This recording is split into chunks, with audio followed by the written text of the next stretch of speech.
Jina langu Bi Mkubwa Ramadhan Hamadi, mkazi wa Machomane, Chake Chake Pemba.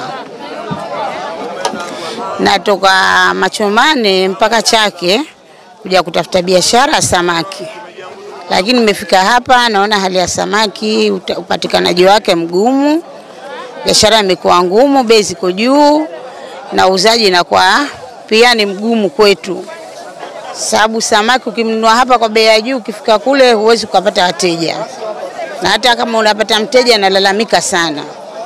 Kwa maana hiyo hali imekuwa ni ngumu kiasi fulani kwetu sie, hasa sie kina mama tunaojishughulisha na biashara hii. Tunapata changamoto kubwa sana, kubwa. Kwa maana hiyo tunaomba na sisi tuwezeshwe kidogo japo kwenye mikopo. Maana mikopo tunataka kupewa mara nyingi mikopo wa 200,000, 500,000. Sasa biashara samaki haiwezi kutusaidia. Samaki wetu pengine tunachukua shazi moja 250,000 hapa shazi linafika la samaki moja tu. Kweli mkopo wote atusaidia nini? Tunaomba na sisi tuwezeshwe japo kidogo, ili mradi tu maisha yaendelee, tusonge mbele. Changamoto zetu si hapa biashara ngumu, samaki wa hali, kisha na baraza la mji watu kwanza mambo ya kutoa ushuru ni mkubwa.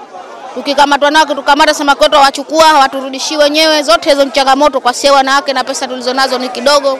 Mtaji wetu ni mdogo, tuwaomba waheshimiwa watusaidie ili na sisi tupate kunyanyuka kimaisha kutokana kuwa sewa wafanya biashara wadogo pesa zetu kidogo na mitaji yetu kidogo. Yote tuomba mitaji watusaidie au viongozi. Kwa siku utegemea siku zingine 2,000, siku zingine 1,000, siku zingine wakija wachukua samaki wako wote pale.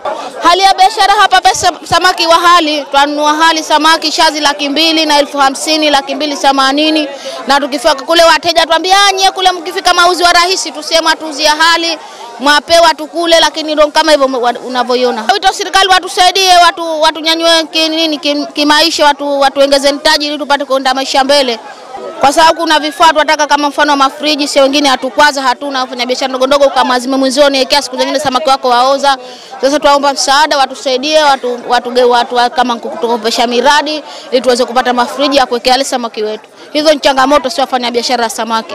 Acha kulike, kushare, kucomment na kusubscribe ili kupata zaidi kutoka hapa Pwani Habari.